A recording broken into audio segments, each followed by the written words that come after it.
would you take photographs to go with my poems?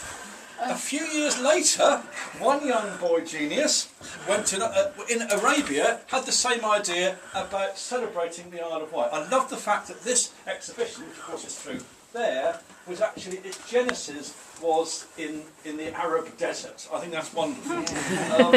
I mean, one of the things that we do at Dimble is encourage young talent, but only young talent of the highest artistic and writing level, which in U2 we have. It's part of our DNA, as it's part of Julia's DNA, to have this coming together of the arts. And what we have here is a wonderful example of poetry and photography that have illuminated each other. And I see that the poetry was then rewritten or rephrased in terms of the photographs, so the poetry came first. And as a poet myself, I like that. It's usually the artwork comes first, and us poets have to do a few little scratches afterwards. But it's a genuine and proper collaboration. We're very excited about it. We're very grateful for having it here. We're hugely respectful for Kimmy, who of course has put all this together and is going to say a few words. Well, firstly, can I thank you all for coming? We've got such a fantastic turnout. It's brilliant. I'm a bit worried that the floors might give way. Hopefully they won't. So Brian's pretty much said it. I know the photographer and the poet would like to say a few words themselves, but it just sort of leaves me to say thank you to our sponsor, Tom from Tom's Eco Yard.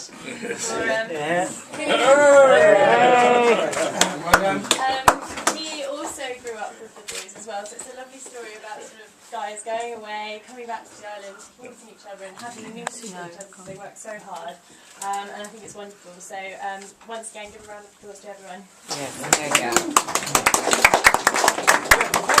If I just quote from their press release, their aim, at which they've so succeeded in doing, was to capture the heart of the island and our place in it. And you've done that superbly. So, please, speeches.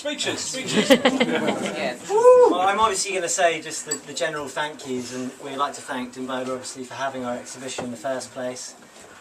Kimberly as well, for just helping us do pretty much everything, except the photography and the poetry, which is obviously good. But yes, we'd like to thank everyone involved, and Harry's going to read a few poems for you in a minute. There's also a silent auction on just through here, where you can pick up some fantastic poetry and some fantastic photography, by the way, at very reasonable prices. So don't miss out on that. But I suppose all I've got left to do is just to thank you all for coming. I hope you enjoy the exhibition, which again is just through here. Have a good look round, and Harry's going to read a couple of his poems for you. Thank you. Okay. I was actually just going to read one. Do we have to buy the rest? We have to buy the rest. This seems to be the standout poem of the exhibition, receiving the best reviews, I think. It's called One for the Grockles. I could have bored you with a long speech, but I'll just bore you with this poem instead.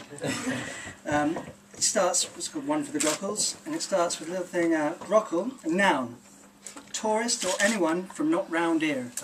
And I'm going to attempt to recite this in my best rustic Isle of Wight accent, which unfortunately I don't possess naturally. Come, bring the old family. Big or small, there's room for 'em all. We got Isle of Wight this and Isle of Wight that, from beer to ice cream to Isle of Wight hats. There's chocolate, fudge and fairy cakes galore, cream teas, garlic and dinosaur walks. A steam fair is a blast, and there's much to see, from polished brass chimneys to falconry. Come, join in the swirl of a summer fete. There's sack race, skittles and hula hoop twirl, the egg and spoon and pretty girls. So step right up, I tell no lie, don't be alarmed or coconut shy.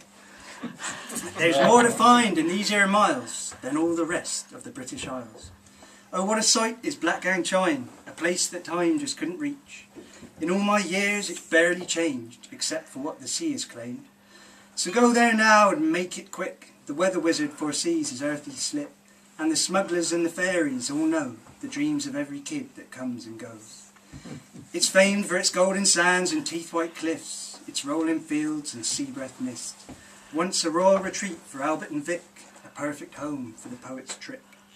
And when the day is done, and you've had your fill of fun, lolloped round the needles, or shot the fairground gun. Come, catch the sun slip down through sky and sea, to marvel at the painter's palette splash, whispering eternity.